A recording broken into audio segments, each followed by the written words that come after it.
Vale, esto ya está grabando. Muy bien. Buenas tardes, Pablo. Hola, ¿qué tal? ¿Cómo estás? Pues muy bien. Aquí muy contento en Sabadell. Qué lejos, ¿no?, de casa. Bueno, Sabadell no está mucho más lejos de los sitios a los que he tenido que ir para hacer esta peli. Vale, sí. Y yo siempre empiezo las entrevistas preguntando lo mismo. Es, ¿por qué haces cine? Uf. Yo, y creo que hablo no solo por mí, sino por todos los que formamos Arena, que somos como un grupo de gente dedicado a hacer cine documental, creemos, y muy a fondo, que el cine documental es un cine que sirve para cambiar las cosas. O sea, yo hago cine, bueno, porque no sé hacer otra cosa, pero también porque creo de verdad que tiene una utilidad social, o no sé, el cine tiene una capacidad de mover a la gente, de emocionar a la gente y de llamar a la acción que yo creo que ningún otro lenguaje tiene. La fotografía tiene lo suyo, el texto escrito tiene lo suyo, pero el cine documental tiene una capacidad de emoción y de movilización creo que enorme, y creo que sí, que las pelis sirven para algo, o igual quiero creerlo y por eso sigo haciéndolo, intentando hacerlo cada vez mejor, porque creo que sirve para algo. En Pura Vida, la primera vez que codirigís juntos Miguelcho y tú, ¿lo he dicho bien? Sí, Miguelcho, muy bien. Miguelcho, digamos que es un desierto helado, donde los límites son naturales. Ahora volvéis a otro tipo de desierto, porque la película donde tiene más fuerza es en el desierto de Sonora, que es otro desierto, pero los límites ya son artificiales. ¿Dónde está esa chispa que decides que ese tema va a ser tu próxima película? Porque son películas muy diferentes, ¿no? Sí, pero yo creo que tienen una cosa en común, y no solo Pura Vida y Muros, sino también nuestro primer proyecto, Nómada TX, y en general todo lo que hacemos en Arena, y es que intentamos coger un elemento que puede ser físico o espacial y que es concreto, y de ahí intentar hablar de cosas globales que puedan interesar a una audiencia mucho más amplia. En Pura Vida, que todo sucedía en una montaña y que hablaba de un rescate, la peli no era una peli de montaña, ni era una peli que simplemente describiera un rescate, utilizaba eso para hablar de vivir la vida intensamente, de solidaridad, de valores que creo que pueden interesar a cualquier persona. Y con Muros pasa lo mismo, que cogemos una cosa concreta y bastante fea, que es un muro, algo que rompe el paisaje y que divide el escenario en dos, no para hablar de muros, porque hacer una película sobre muros sería una tristeza y un aburrimiento, sino para hablar de las personas que están a uno u otro lado del muro. Entonces, lo que sí tienen en común nuestros proyectos es que siempre hay algo en el centro, sea un instrumento musical, un rescate, algo que sucede un día concreto, o un objeto como es un muro, para utilizar eso para hablar de algo global que pueda interesarnos y que además tenga interés durante tiempo, que la película pueda vivir 10 años y siga hablando de cosas que nos siguen interesando. Y centrar la película, como comentabas, en los personajes, en el valor humano, y no centrarse en el contexto político, moral, social, solo seguir a los humanos, tanto de una parte o de otra, ¿no? Que están, en cierta manera, están divididos y sus testimonios se contradicen a veces, tanto los de la parte de la ley, como si dijéramos. Porque los que buscan el otro lado, está muy clara su intención y su posición, pero los de aquí, los del primer mundo, no está tan clara la situación. Sí, nosotros teníamos claro una cosa desde el principio del proyecto, es que no queríamos explicar, no queríamos hacer un análisis geopolítico lleno de datos y de gráficas, primero porque eso pierde actualidad rápidamente, para eso ya está la información, ya están los periódicos, ya está internet. El cine está para emocionar, y para emocionar solo lo puedes hacer cuando hablas de personas concretas con las que puedes llegar a tener cierta empatía. Por eso en una película decidimos centrarnos en unas pocas personas, y cuando hacíamos la selección de esas personas no pensábamos tanto en buenos y malos o en un lado y el otro, sino simplemente en gente que tiene una relación directa con un muro, bien porque quieres pasarlo, bien porque quieres que no pasen, bien porque te aprovechas del hecho de que hay un muro para vivir. Entonces nos interesaba mucho la relación de la gente con el muro, para mostrar que es una relación compleja, llena de matices, llena de contradicciones, intentando buscar elementos en común en todas esas personas para que la película subrayara aquello que nos une y no el muro que nos separa. Entonces, desde el principio teníamos claro que tenía que haber personajes muy diversos, con relaciones muy distintas con el muro, pero pocos personajes para que pudiéramos llegar a sentir cierta empatía con ellos. A mí me interesa mucho la búsqueda de estas personas y cómo las encontráis, por qué decidís que ellas sí y otras no, y sobre todo también si hay algún problema porque hablen de ese tema o salgan en la película. Porque a mí uno de los personajes que me fascina es Alp Enciso, ¿no? El señor el samaritano en el desierto de Sonora, y sobre todo lo que dice. Hay un momento que te lo voy a leer porque me parece fascinante la frase que dice algo así como: un amigo mío suele decir que tenemos que rezar por las personas que cruzan. Dice que tenemos que pedirle a Dios que les ayude, pero Dios no va a ayudar a esta gente, tenemos que hacerlo nosotros. Wow, o sea, a mí, se podría hacer una película con esta persona. Sí, ya, el proceso es muy curioso porque nosotros lo primero que hacemos es diseñar entre Miguel Cho y yo qué tipo de personas nos interesan, pues que haya representación de distintas relaciones con el muro, hombres y mujeres, a un lado y al otro, pero eso lo escribimos en abstracto. Y luego es Itziar García, que es nuestra directora de producción, con su equipo, pero bueno, liderado por ella y manejados todos los hilos de la producción por ella, quienes descubren a esas personas.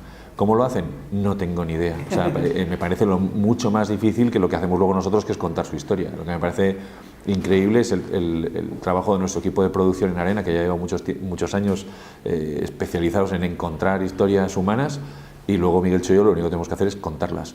Hay todo un trabajo de investigación, en algunos casos de viajar antes de rodar para llegar al lugar, mirar varias opciones, conocer a las personas, y luego una vez que ya hemos elegido a qué persona va a estar dentro de nuestra película, lo que hacemos es explicarle desde el principio muy claramente cuál es el proyecto y de qué va el asunto, y luego simplemente acompañarle y ver qué pasa.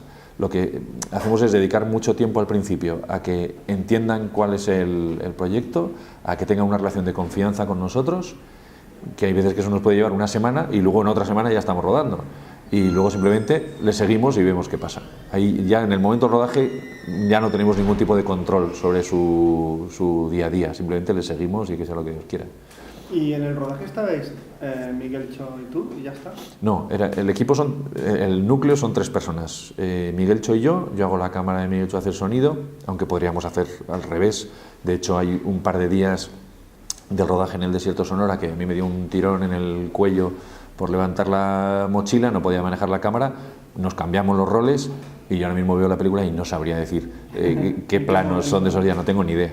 Entonces somos Miguel Cho y yo a la imagen y el sonido y Itziar a la producción, pero la producción incluye desde buscar financiación hasta conducir un coche o sobornar a un policía, o sea, incluye todo lo que hace que nosotros podamos contar la historia, crear esa especie de burbuja de seguridad en torno al instante del rodaje.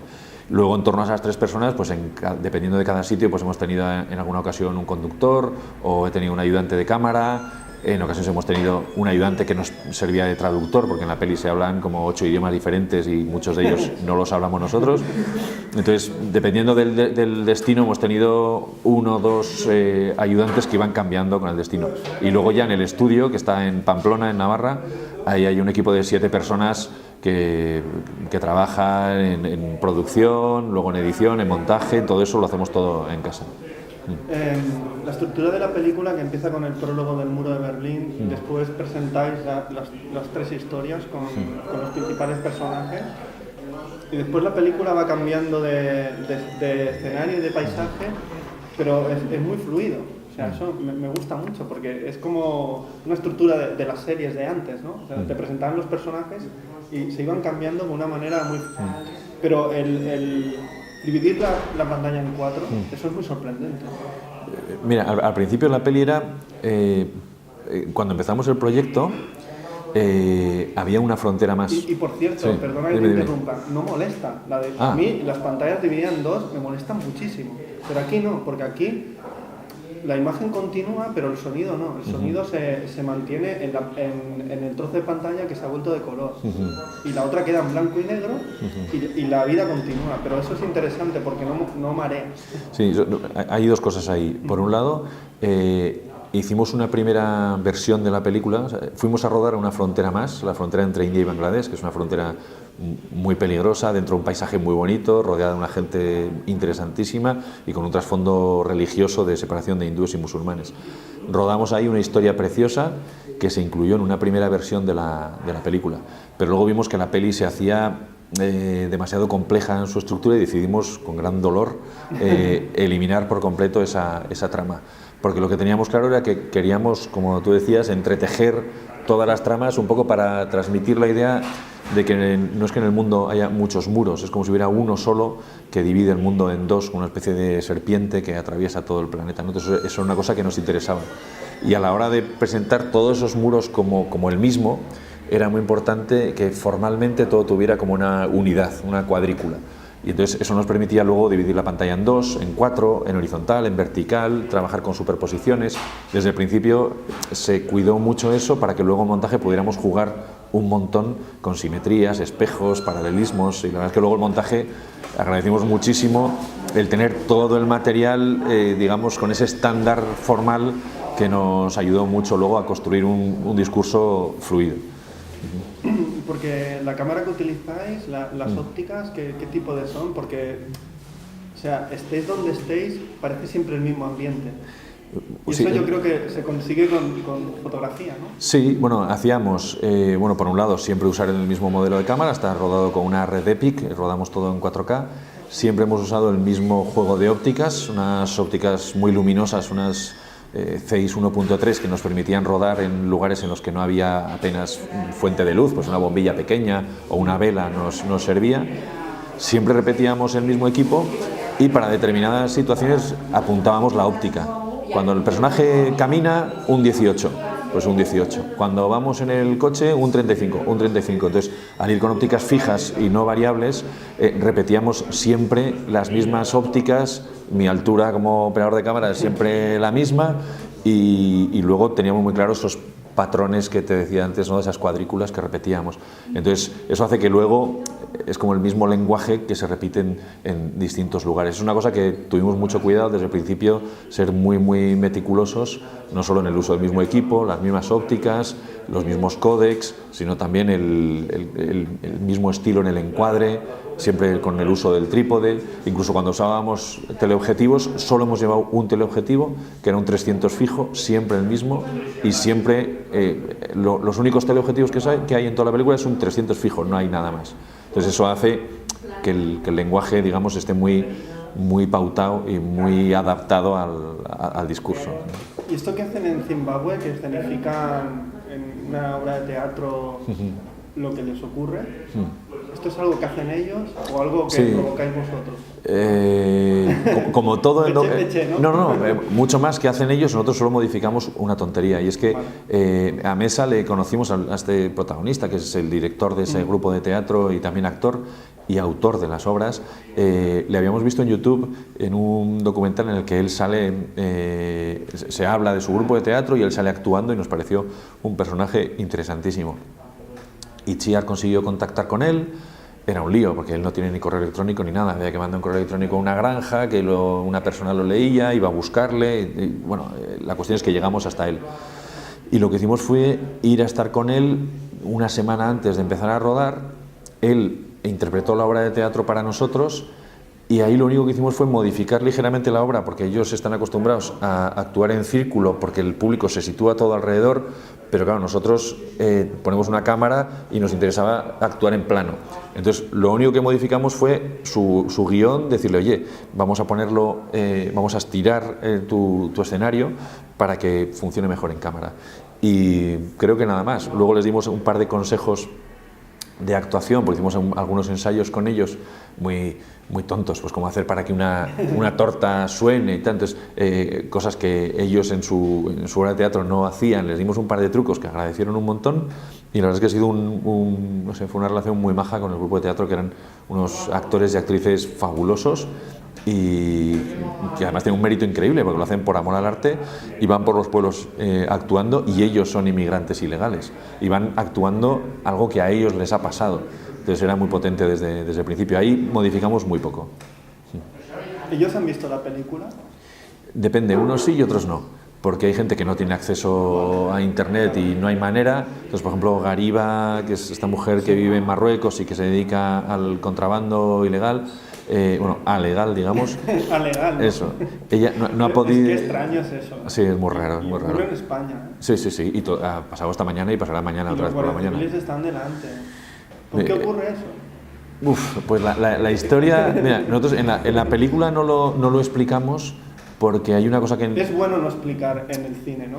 Lo que has dicho antes, porque tú vas allí con la cámara, recoges ese testimonio, filmas aquello, pero no te posicionas. No, a mí lo que quedaría muy... Sí, a mí me gusta de toda esa historia, que es muy incomprensible, que es lo que creo que pasa con los muros en el mundo, que es una cosa que es desagradable, que sucede y que es muy difícil de entender. Y lo que pasa con Gariba es exactamente eso, es una historia complicada, desagradable de ver, porque es muy violenta, y no la explicamos. Entonces la gente se queda, ¿pero qué pasa? ¿Qué llevan los bultos? ¿Por qué se pegan? ¿Qué coño pasa aquí? La realidad es que hay un paso fronterizo entre España y Marruecos, y hay una norma antigua creo que es el rey anterior al que hay ahora en Marruecos, que permite a las mujeres, y solo a las mujeres, pasar lo que puedan cargar en su cuerpo. No puede... he perdido un Hassan. Y entonces, claro, nadie habla del volumen de ese fardo. La cuestión es que es lo que puedan llevar ellas. Y entonces las pobres acaban llevando unos bultos gigantescos que pesan 1 tonelada por una paga ínfima, vamos, miserable. Y ahí la Guardia Civil lo único que hace es intentar controlar que eso no sea una barbaridad ni una carnicería. O sea, en realidad están ahí para poner un poco de orden. Si no estuviera la Guardia Civil ya sería eso la locura total. Entonces, por lo menos pues hacen que hagan filas, que no se... Y aún así pues hay avalanchas, ha muerto gente, y es una cosa muy desagradable que sigue pasando todos los días. Y perdona que te había interrumpido, pero ellos, los que han visto la película, perdona, ¿qué les parece? Pues mira, ahí tenemos desde del que hablabas antes, Al Enciso, que no solo la ha visto, sino que ahora todos los pases de la película en Estados Unidos él atiende los coloquios, porque nosotros estamos muy lejos. Es maravilloso. Sí, él se convierte como en el portavoz de la película. Tiene una cultura impresionante. Es un crack, es artista, es un gran comunicador, es un tío que funciona genial y que tiene un discurso, creo que muy profundo y muy interesante. Hay un momento que introducís lo de Palestina-Israel, que yo creo que es la frontera como más... Sí, la que te viene a la cabeza. Y lo introducir, él está en su casa viéndolo y tal. Sí, pues Al la ha visto, la sabe de memoria y atiende los coloquios. Isaac, este vigilante de Sudáfrica, pasó una cosa curiosa, es que cuando estrenamos la peli en Johannesburgo, porque ha estestado exhibida en Johannesburgo, él nos pidió ir, él quería ir al pase, y le dijimos que no fuera, ¿verdad? Era un pase en el que iban a ir a asociaciones en defensa de los derechos de los inmigrantes, y el tío iba a ir con su escopeta al estreno, y le dijimos pues que no era lo más adecuado, y no fue, pero la ha visto online. Entonces depende del acceso que tengan a internet, algunos la han visto, otros no. Lo que sí saben todos, y Chiar se encarga de informarles, es los avances que vamos haciendo. Pues oye, hemos ganado un premio, vamos a sacar el DVD, la vamos a poner en la tele, está en este país, en este otro país, y van siguiendo un poco la vida de la película, y que es más suya que nuestra todavía. ¿Y el recorrido de festivales cómo ha ido? ¿Cómo recibían la película en diferentes...? Porque están en partes del mundo muy diferentes. Sí, pero lo curioso es que ha estado en sitios muy distintos, y en todos la gente siente la peli como algo muy suyo. Te pongo un ejemplo muy tonto. La peli esta semana está en Qatar, que también estuvo el año pasado o hace 2, no me acuerdo, y la gente de Qatar te dice, claro, es que este es un tema tan nuestro, claro, porque su frontera con Arabia Saudí tiene una valla. Y luego el año pasado, o hace unos meses, no me acuerdo, pusimos la película en Nueva York. Fuimos al coloquio a atender el pase de la peli, y a la semana siguiente en México. Entonces a ambos lados de la frontera. Hola, ¿qué tal? Sí. Bueno, no sale en el plano, pero acaba de pasar una señora por ahí que pedía permiso para ir al baño. Esto lo cortaré, ¿eh? No, déjalo si quieres, vamos. Tanto Pura Vida como esta película son experiencias como cineasta que trascienden, o sea, que tocan como persona. A Miguelcho, a Sí. ti, a Iciar, ¿os ha tocado como persona o ha sido una película? Hombre, es algo que te cambia la vida, ¿eh? Sí. O sea, bueno, yo creo que la vida te cambia la vida constantemente y si eres medianamente sensible vas aprendiendo de todo. Lo que filmáis es terrible, es durísimo. Y ahí hay personas, Claro. y hay objetos de personas que han muerto. Sí, fíjate que a mí me pasa, bueno, creo que nos pasa a todos, que mientras rodamos, dale, ahora hay unas chicas que están tomando un café, venid, no os pasa nada, no salís en el plano. Nos pasa que mientras ruedas, sí que tienes que encontrar un equilibrio entre la emoción y la cabeza, que la emoción no te haga perder la cabeza y que tampoco la cabeza te mate la emoción. Cuando estás trabajando tienes que tener ese equilibrio. Y entonces ha habido veces que mientras estás rodando has intentado contar la historia lo mejor posible y eso hace que frenes un montón de emociones. Y entonces yo, por ejemplo, rodando esta película no he llorado nunca y sin embargo cuando editas, que ya está ahí y ya recuerdas eso que pasó, vuelves a verlo y de repente lo sientes otra vez. Ahí en la edición sí que me ha tocado alguna que otra llorera porque te acuerdas. Me pasó, ahora estamos haciendo la entrevista mientras se pasa la película y yo no estoy en el pase, pero es que hace poco ¿dónde fue? En Santander había coloquio y yo me quedé a ver la película y salí al coloquio emocionado y hice el coloquio muy mal porque estaba bastante tocado, porque por mucho que la haya visto un montón de veces yo no puedo evitar acordarme de que esas personas son reales y hoy están otra vez haciendo lo mismo, siendo perseguidas o persiguiendo o mirando a ver qué hay al otro lado del muro, y eso está pasando ahora mientras estamos tú y yo charlando. Eso es algo que no puedo evitar recordar. También es interesante porque no sabes el destino final, qué ocurre. O sea, rompes la estructura de las películas convencionalísimas de inicio, nudo y desenlace. Aquí no hay ni inicio ni desenlace, hay un nudo. Un poquito hay. Intentamos que haya un toque de esperanza al final y que intentes sospechar que por lo menos algunos han conseguido su sueño. Un poquito de estructura tiene, lo que no tiene es lo que dices tú, principio, medio, desenlace, porque la vida no es así. O sea, no, excepto las películas de atracos a bancos, que sabemos si se llevan el botín o no, aquí, con esta trama que está sucediendo en el mundo, ¿cómo va a terminar? ¿Sabemos cómo va a terminar? ¿Sabemos si va a haber más o menos muros en el futuro? ¿Sabemos si vamos a desmantelar Melilla? No tengo ni idea, ojalá sí, pero no, la película, como la historia que cuenta, está abierta. Y ahora para terminar, Pablo, a mí me gustaría que me dijeras qué película cambió tu mirada como espectador o una de ellas. Pues fíjate que es curioso porque es ficción. O sea, a mí hay muchos documentales que me han tocado, pero sin que suene pretencioso, porque fue una puñetera coincidencia. No es que yo sea un gran cinéfilo, sino que coincidió que cuando yo estaba estudiando, yo estudié periodismo, y durante la carrera se organizó un ciclo completo con toda la obra de Tarkovsky proyectada en una semana, y ponían cada noche una peli. Además se proyectaban en 35 milímetros en una sala estupenda, y hubo una semana en la que cada noche me veía una peli de Tarkovsky, y recuerdo haber visto Stalker, salir a la calle de noche y decir, joder, ¿qué hago con mi vida? Porque es una peli que te transforma.